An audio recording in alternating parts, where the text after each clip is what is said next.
নিরামিষ দিনে আমরা বাড়ির বউরা অনেক চিন্তায় থাকি যে আজকে এমন কি বানানো যায় যেটা বাড়ির ছোট থেকে বড় সবাই খুব তৃপ্তি করে খাবে। আজকে সেই রকম একটা রেসিপি নিয়ে চলে এসেছি যেটা ভাত, লুচি, পরোটা, নান সব কিছুর সাথে কিন্তু খুব ভালো যায়। তার জন্য আমি অনেক ধরনের সবজি নিয়েছি। তোমাদের হাতের কাছে যেই সবজিটা অ্যাভেলেবল পাবে তোমরা বা তোমার কাছে যেটা আছে সেটাই কিন্তু দিতে পারো। এছাড়াও যে যার নিজেদের পছন্দ মতো সবজি চয়েস করেও কিন্তু এতে দিতে পারো।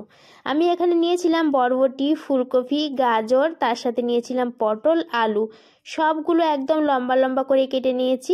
তবে তার আগে আমরা এটা একটা মশলা পেস্ট রেডি করে নেব, যেটাই হচ্ছে এই রান্নার আসল। দিয়েছিলাম কাজু আর আদা, এই দুটো জিনিস ভেজে নিয়েছি। আর দিয়ে দিয়েছি গরম মশলা, মানে গোটা গরম মশলাগুলো এই তেলের মধ্যেই ভেজে নিয়েছি। এগুলো একটু ঠান্ডা করে মিক্সি জারে দিয়ে দেব। তার সাথে দিয়ে দেব বড় চামচের 1 চামচ মতো পোস্ত। এখানে তোমরা 4 মগজ দানাও দিতে পারো, তবে আমি আর দিলাম না, যেহেতু শুধু পোস্তটাই দিয়েছি। তবে তোমরা দুটো মিক্সড করেও দিতে পারো। এবার এখানে সবজি অনুসারে তোমরা কিন্তু পোস্তটা বাড়িয়ে কমিয়ে নেবে। আর বাকি যে কাজু আর আদা এটাও কিন্তু তোমরা তোমাদের মতো করে বাড়িয়ে কমিয়ে নেবে। তো সেগুলো ব্লেন্ড করে রেখে দিয়েছি। আর এদিকে সবজিগুলো ভেজে নিয়েছিলাম লবণ আর হলুদ দিয়ে। আর পনিরটা ভেজেছিলাম শুধুমাত্র লবণ দিয়ে। এবার কড়ার মধ্যে সামান্য একটু সর্ষের তেল দিয়ে দেব কালো জিরে, আর দেব রাঁধুনি, একটা চেরা কাঁচা লঙ্কা, সঙ্গে একটা তেজপাতা। এই সমস্ত জিনিস যখন খুব ভালো করে একটু ভাজা ভাজা হয়ে যাবে, এবার যে মশলাটা বানিয়ে রেখেছিলাম সেটাই দিয়ে দেব। সঙ্গে দিয়ে দেব সামান্য একটু হলুদ গুঁড়ো আর একটু লাল লঙ্কার গুঁড়ো। এটা কিন্তু ঝাল লাল লঙ্কা, তোমরা তোমাদের পরিমাণ বুঝে দেবে। এই রান্নাটা একটু মিষ্টি মিষ্টি হয়, তাই দিয়ে দিলাম পরিমাণ মতো চিনি।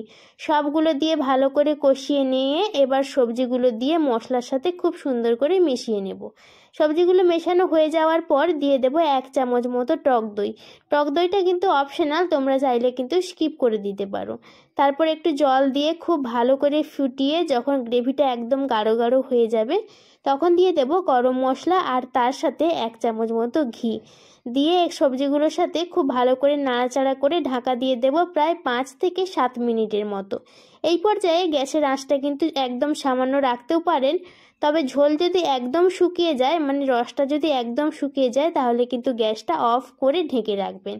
ব্যাস, এই যে আমাদের তৈরি হয়ে গেল, একদম সুন্দর করে রান্না হয়ে গিয়েছে। এটা সবার খুব পছন্দের একটা তরকারি।